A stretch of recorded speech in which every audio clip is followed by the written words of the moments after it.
ചെറ്റകളെ എന്തിനാണോ ഇങ്ങോട്ട് കെട്ടിയെടുക്കുന്നത്?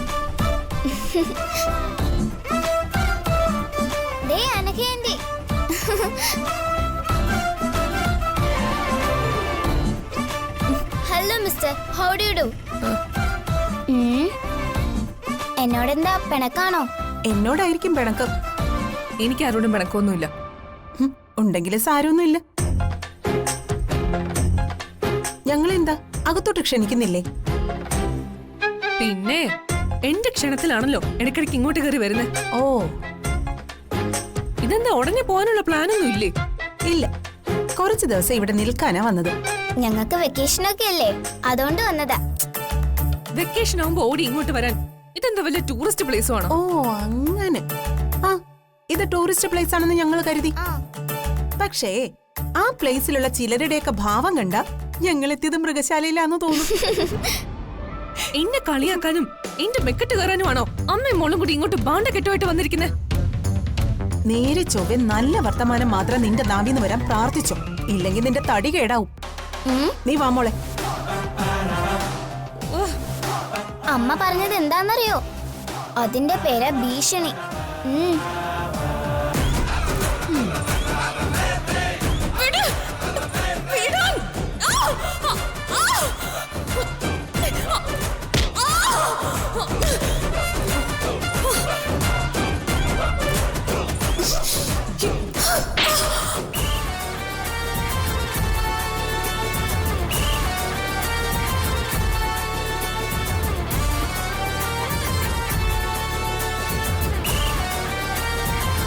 ആവണി വാ.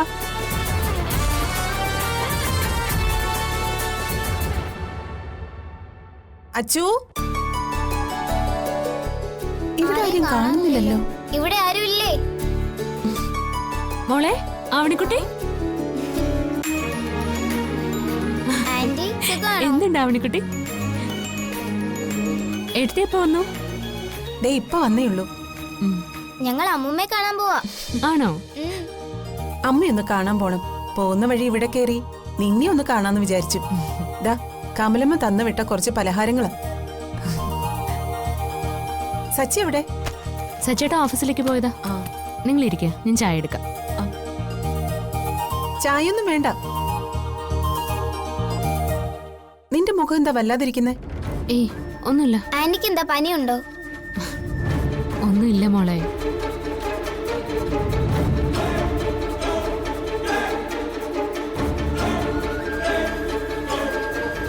നിനക്കിവിടെ എന്തെങ്കിലും ബുദ്ധിമുട്ടുണ്ടെങ്കിൽ പറയണം. ആ ബുദ്ധിമുട്ട് ഞാൻ മാറ്റിത്തരാം. എനിക്കൊരു കുഴപ്പമില്ല. ആന്റി ഇവിടെ നിക്ക്. എവിടെയാ പോകുന്നേ? എന്നെ വിട്ടേ. ആന്റി ആവണി എന്തുവാ? ഞാൻ ഇപ്പൊ വരാവേ. ഇതിന്റെയൊക്കെ ഇടയിൽ ജീവിക്കുന്ന നിന്നെ സമ്മതിക്കണം. അവിടെ എന്താ വിശേഷം? അവിടെ കുറെ നാളായിട്ട് ഒരു വിശേഷേ ഉള്ളൂ. ആതിരയുടെ കല്യാണം. അജയനുമായിട്ടുള്ള കല്യാണം വേഗം നടത്തണമെന്ന് അനൂപേട്ടൻ പറയുന്നേ. നീയും കൂടി അവളോടൊന്നും സംസാരിക്കേ. ഇപ്പോഴും വലിയ താല്പര്യമില്ലാത്ത പോലെ അവള്. ഈ വീട്ടിലേക്ക് വരണമെന്നുള്ള അവളുടെ ആഗ്രഹം ഒരിക്കലും നടക്കാൻ പോകുന്നില്ല. അത് ബാക്കി എല്ലാവർക്കും ബോധ്യമായി. അവൾ ഇപ്പോഴും അതിന് നോമ്പ് നോറ്റിരിക്കുക. ഞാൻ അറിഞ്ഞിടത്തോളം ഈ അജയൻ എന്ന ആൾ അത്ര നല്ലവനൊന്നുമല്ല. ആര് പറഞ്ഞു? ആതിരയാണ് പറഞ്ഞതെങ്കിൽ അവൾ ഇത് മുടക്കാൻ വേണ്ടി പറഞ്ഞതാ. അവന്റെ കുടുംബത്തെക്കുറിച്ച് എനിക്ക് അറിയാവുന്നതല്ലേ. പൊന്നുപോലെ നോക്കുന്ന ഒരു അച്ഛനും അമ്മയും. അജയനാണെങ്കിൽ ആതിര എന്ന് പറഞ്ഞ ജീവനാ. ഇനി എന്ത് വന്നാലും ശരി, അജയനെ ആതിരയെ കൊണ്ട് മാത്രമേ കെട്ടിക്കൂ. അതുറപ്പായ കാര്യ. അമ്പിളി, അമ്പിളി,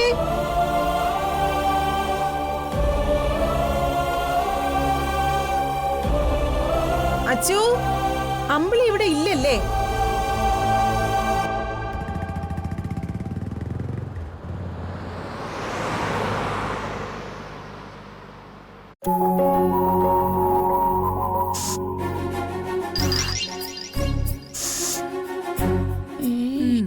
എന്നിട്ട് നിന്റെ ആതിരാഞ്ജിയ വിവാഹത്തിന് സമ്മതിച്ചോ?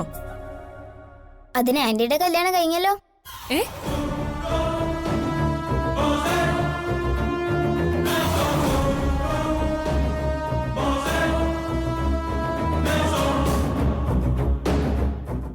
കഴിഞ്ഞോ?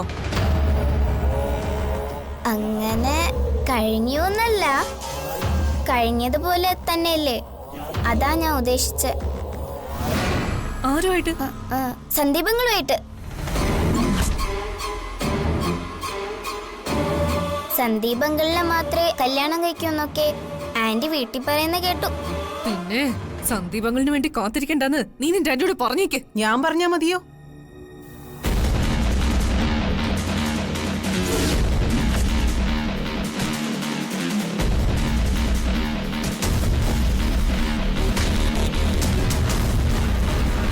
ആതിരയോട് ഞാൻ പറഞ്ഞാ മതിയോന്ന്?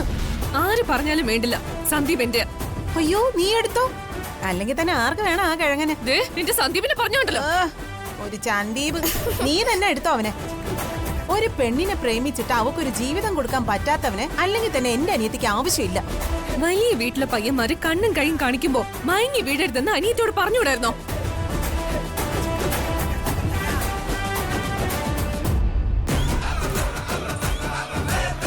കയ്യും കണ്ണും കാണിച്ച മയങ്ങി വീഴൂ. മോളെ, നീ അതെങ്ങനെ? ചെന്ന് അച്ചു ആന്റിയുടെ അടുത്ത് ചെന്നിരിക്കെ. ചെല്ല്. കയ്യും കണ്ണും കാണിച്ച മയങ്ങി വീഴും, അപ്പൊ കാല് കാണിക്കണ്ടേ?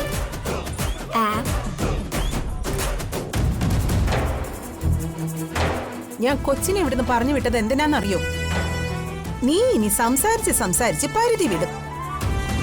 അതിന്റെ അവസാനം ഞാൻ നിനക്കിട്ട് പൊട്ടിക്കുകയും ചെയ്യും.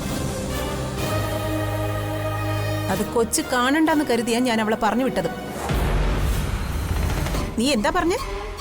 വലിയ വീട്ടിലെ പയ്യന്മാര് കണ്ണും കൈയും കാണിക്കുമ്പോ മയങ്ങി വീഴുന്നവളാ എന്റെ അനിയത്തിയെന്നോ? അവളെ നല്ലതുപോലെ തന്നെയാ ദയാനന്ദ മാഷും കമലമ്മയും വളർത്തിയത്, അല്ലാതെ ഇതുപോലെ അഴിച്ചു വിട്ടേക്കുമല്ല. ആതിരയ്ക്ക് പിന്നെ ഒരു അബദ്ധം പറ്റി. നട്ടല് പണയം വെച്ച ഇവിടുത്തെ കൊച്ചു മുതലാളിയെ ആളും തരവും നോക്കാതെ പ്രേമിച്ചു. അല്ലെങ്കിലും അവന് പറ്റിയത് നീ തന്നെയാ. മൂന്നിന്റെ കറിവേപ്പില പോലെ നീ അവനെ വലിച്ചെറിയുമ്പോ അവൻ മോങ്ങിക്കൊണ്ട് നടക്കുന്നത് നമുക്ക് കാണാം. ആതിര നല്ല അന്തസ്സായിട്ട് ജീവിക്കുകയും ചെയ്യും. നിങ്ങൾ കൂടുതൽ വർത്താനൊന്നും പറയണ്ട. എന്റെ ചേച്ചിയുടെ കയ്യിൽ നിന്ന് പൈസ വാങ്ങിച്ചിട്ട് അവരെല്ലാം ചതിക്കുകയല്ലേ നിങ്ങള്? പൈസ കണ്ട് മൂക്കും കുത്തി വീണ എന്തും ചെയ്യും, എന്നിട്ടാ വലിയ ഡയലോഗ് അടിക്കുന്നേ. നിന്നോടാരാ പൈസ കണ്ട ഞാൻ എന്തും ചെയ്യുമെന്ന് പറഞ്ഞ്? അവന്തികയാണോ?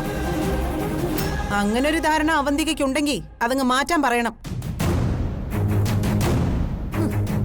ഈ നിൽക്കുന്ന അനിയത്തി സന്ദീപുമായിട്ടുള്ള വിവാഹം നടന്നില്ലെങ്കിൽ ചത്തു കളയൂന്നൊക്കെ നിന്റെ ചേച്ചി എന്നോട് പറഞ്ഞതുകൊണ്ടാ ഞാൻ സഹായിക്കുന്ന തീരുമാനിച്ചത്. പിന്നെ സന്ദീപ് എന്ന് പറയുന്നവൻ ഒരിക്കലും ധൈര്യം കാണിച്ച് ആതിരയെ കെട്ടില്ലെന്ന് ഉറപ്പുള്ളതുകൊണ്ടും. അവന്തിക നടക്കില്ലെന്ന് പറയുന്ന ഒരു കാര്യം ഈ വീട്ടിൽ നടക്കില്ലെന്ന് എനിക്കറിയാം. അങ്ങനെ വരുമ്പോ ഒരിക്കലും ആതിര ഇവിടേക്ക് വരാനും പോകുന്നില്ല. അത് മനസ്സിലാക്കിയതുകൊണ്ട് കുറച്ച് കൂടെ നിന്നു. പിന്നെ പൈസയ്ക്ക് ആവശ്യമുള്ളതുകൊണ്ട് തന്നപ്പോ വേണ്ടെന്നും പറഞ്ഞില്ല. അല്ലാതെ എന്റെ കുടുംബത്തെ തകർക്കുന്ന ഒന്നും മീര ചെയ്യില്ല. പിന്നെ അവന്തികയോട് ഒരു പ്രത്യേക സ്നേഹമുണ്ട്, വലിയൊരു കടത്തിന്ന് രക്ഷപ്പെടുത്തിയതിന്റെ. ആ അനൂപിന്റെ വലിയ കടം ആരോ വീട്ടിൽ നിന്ന്, അത് ഞാനാണെന്ന് തെറ്റിദ്ധരിച്ച് മീര എന്നെ വിളിച്ച് നന്ദി പറഞ്ഞു. നിവൃത്തിയില്ലാതെ ഞാനത് സമ്മതിക്കുകയും ചെയ്തു. ആ കടപ്പാട് എന്നും ഉണ്ടാവും, അവന്തികയോട് മാത്രം. അത് കണ്ടോണ്ട് നീ കിടന്ന് തിളക്കല്ലേ മോളെ, ഓടിച്ച് കൊരണക്കുറ്റി പോയിക്കും ഞാൻ.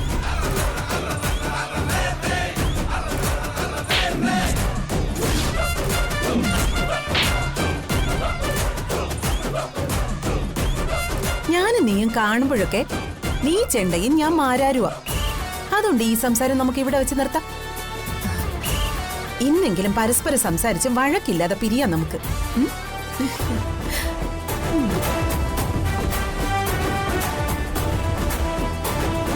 എന്ന് കരുതി എപ്പോഴും ഈ സൗജന്യം നീ പ്രതീക്ഷിക്കണ്ട.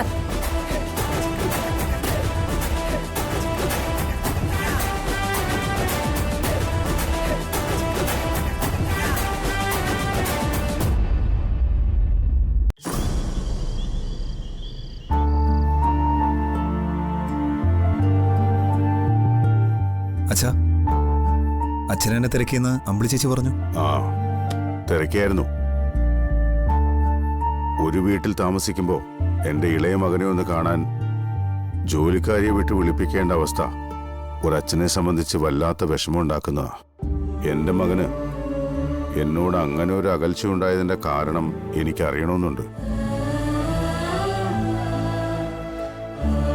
ഞാൻ മനസ്സിലാക്കിയെടുത്തോളം നീ എന്നിൽ നിന്നകന്നത് നിന്റെയും അനഘയുടെയും വിവാഹം ഞാൻ തീരുമാനിച്ചോടുകൂടിയാണ്. അതിനെന്താ കാരണം? അച്ഛാ, അച്ഛൻ ഇത്രയും പറഞ്ഞോണ്ട് ഞാൻ പറയുക.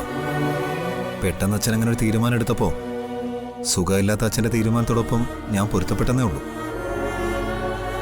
ഇപ്പോഴും അനഘയെ ഞാൻ ഒരു ഭാര്യയുടെയോ കാമുകിയുടെയോ സ്ഥാനത്ത് കണ്ടിട്ടില്ല. അതെനിക്ക് അന്നേ മനസ്സിലായതാ.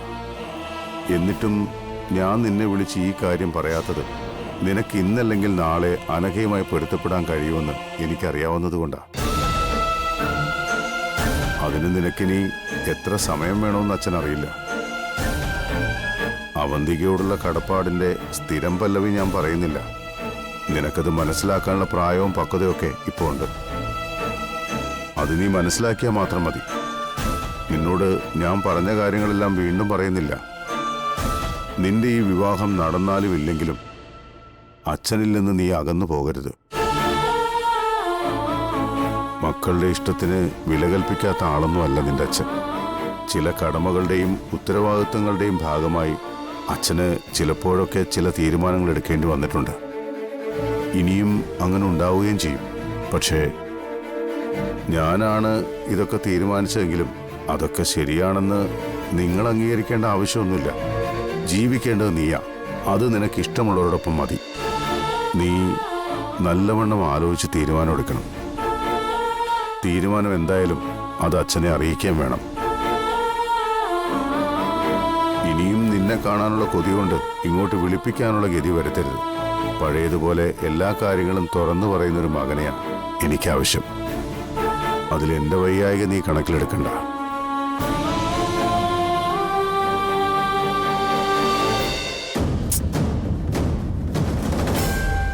എന്തോ വലിയൊരു കാര്യം പറയാനുണ്ടെന്ന് പറഞ്ഞ് എന്നെ പിടിച്ച് ഇവിടെ ഇരുത്തിയിട്ട് നേരം കുറച്ചായി.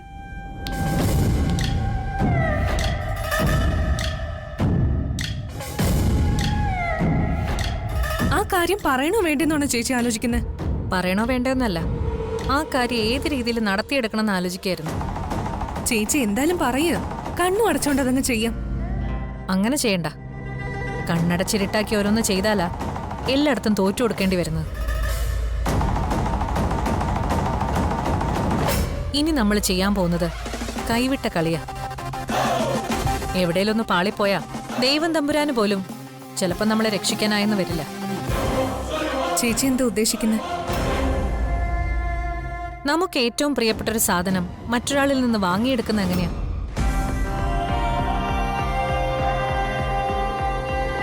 ആദ്യം ചോദിച്ചു നോക്കും, എന്നിട്ട് വില കൊടുത്ത് വാങ്ങാൻ ശ്രമിക്കും. അപ്പോഴും കിട്ടിയില്ലെങ്കിൽ എന്ത് ചെയ്യണം? പിടിച്ചു വാങ്ങണം. പിടിച്ചു വാങ്ങി സ്വന്തമാക്കണം. ചേച്ചി എന്താ പറഞ്ഞു വരുന്നത്? ആരുടെ കാര്യമാ?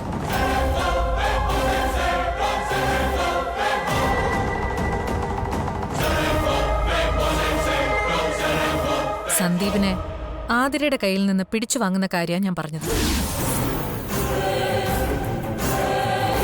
സന്ദീപിനെ പിടിച്ചു വാങ്ങാനോ?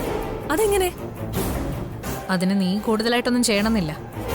അന്നത്തെ പോലെ കുറച്ചു ദിവസം എങ്ങോട്ടെങ്കിലും ഒന്ന് മാറി നിന്നാ മതി. ആ, നടന്നു തന്നെ. ഒരു തവണ മാറി എന്നതിന്റെയാ ഞാൻ ഈ അനുഭവിക്കുന്നത്. ഒരു അണപ്പല്ലിന്റെ ആട്ടം ഇതുവരെ നിന്നിട്ടില്ല.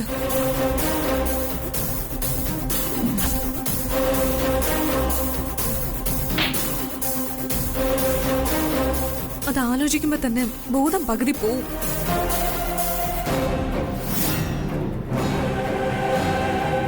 ഞാൻ എവിടെ പോയി ഒളിച്ചാലും അർച്ചന അവിടെ വരും.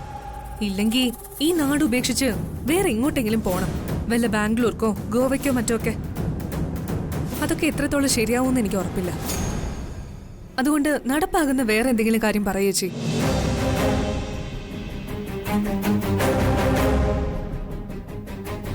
ചേച്ചി തന്നെ പറയുന്നു ഒരു കൈവിട്ട കളിയാ ഇതെന്ന്. ഞാൻ ഇങ്ങാനും പേടിച്ച് കൊളമായാ ഒരു പിടിവള്ളി ഇല്ലതായി പോവും. പേടിച്ചിട്ടാ ഞാൻ ഈ പറയുന്നത്. എങ്കി നിനക്ക് ധൈര്യം കിട്ടുന്ന ഒരു കാര്യം ഞാൻ പറയട്ടെ. നിനക്ക് എവിടെയെങ്കിലും പോയി ഒളിച്ചിരിക്കാനായിട്ട് പേടിയും മടിയൊക്കെ ആണെങ്കിൽ ഒരു ട്രിപ്പ് പ്ലാൻ ചെയ്തു പോ. യാത്ര കഴിഞ്ഞ് നീ ഇവിടേക്ക് തിരിച്ചു വരുന്നത് ഈ വീട്ടിലെ 3ാമത്തെ മരുമകളായിട്ടായിരിക്കും. അതെ, സന്ദീപിന്റെ ഭാര്യയായി നിലവിളക്കും കൊണ്ടേ നീ ഈ വീട്ടിനകത്തേക്ക് വരും. അതെങ്ങനെ? നേർവഴിക്ക് ആലോചിച്ചൊരു കാര്യം നടത്തിയെടുക്കാൻ പറ്റിയില്ലെങ്കിൽ തന്ത്രപരമായി അത് നടത്തിയെടുക്കണം. കൂർമ്മബുദ്ധിയിൽ നടക്കാത്ത പലതും വക്രബുദ്ധിയിൽ നടക്കും. സന്ദീപിന്റെ നിന്റെ ഒത്തുചേരൽ മാത്രമല്ല ഇതിന് പിന്നിലുള്ളത്. ഇവിടെയുള്ള സന്ദർഭങ്ങളെ മാറ്റിമറിക്കൂടിയാ. അർച്ചന നമ്മുടെ ഏകദേശം കളികളൊക്കെ മനസ്സിലാക്കി കഴിഞ്ഞു. അത് സേതുമാധവന്റെ ചെവിയിലെത്താൻ അധിക സമയം വേണ്ടിവരില്ല. നിന്റെ മിസ്സിങ്ങും നിങ്ങളുടെ വിവാഹവും ഒക്കെയായി എല്ലാവരുടെയും ശ്രദ്ധ അതിലേക്ക് വഴിതിരിച്ചു വിടുകയും വേണം. ഈ മത്സരത്തിൽ അർച്ചന ജയിക്കില്ല. അതിന് ഞാൻ സമ്മതിക്കേയില്ല. ചേച്ചി, ഞാനൊന്ന് ആലോചിച്ചിട്ട് പറഞ്ഞാ പോരെ? മതി, നന്നായിട്ട് ആലോചിച്ചിട്ട് മതി. പക്ഷെ ആ ആലോചന ഇന്ന് യാത്ര പോകാനുള്ള പെട്ടി പാക്ക് ചെയ്തതിന് ശേഷമാവണമെന്നേ ഉള്ളൂ. മസനഗുഡി വഴി ഊട്ടിയിലൊക്കെ ഒന്ന് കറങ്ങിയിട്ട് വാ. വരുമ്പോഴേക്കും സന്ദീപ് നിനക്ക് സ്വന്തമായിരിക്കും.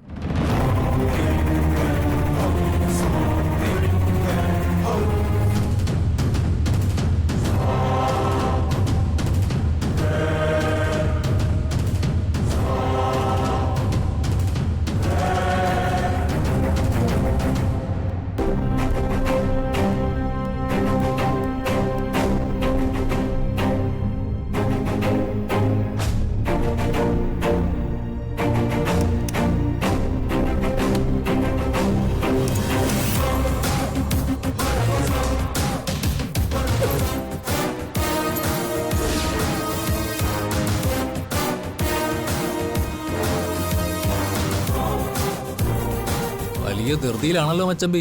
അല്ല, ആർക്ക് വായുകുളിയോ അങ്ങനെ ഇറങ്ങിയതാ? നീ ആ കേങ്ങ് തന്നെ. പിന്നെ ഞാൻ അങ്ങ് പേടിച്ചു. അതെ, നമ്മൾ തമ്മിലൊരു കണക്ക് തീർക്കാനുണ്ടല്ലോ.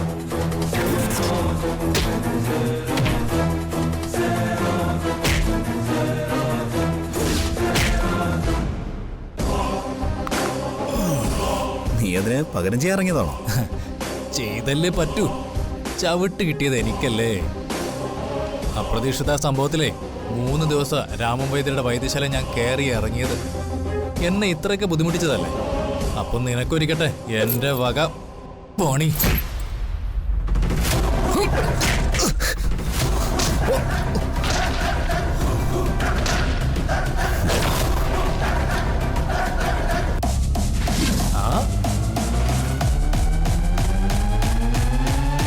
യെസ്,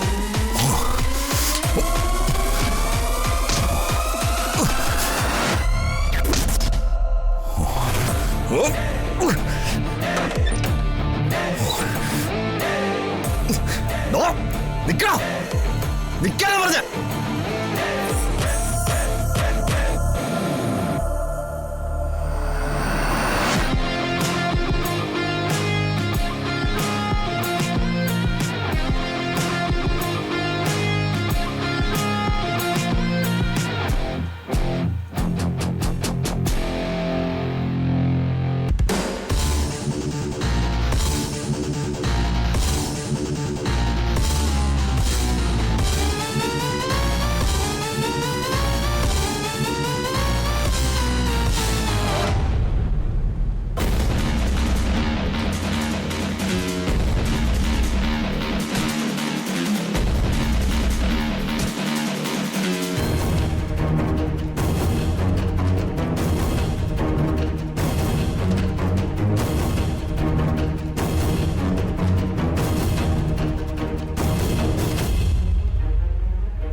പ്രേമ പതിയെ പോടാ. നിനക്കേ ഈ ദേശത്തെ വഴി അറിയില്ല.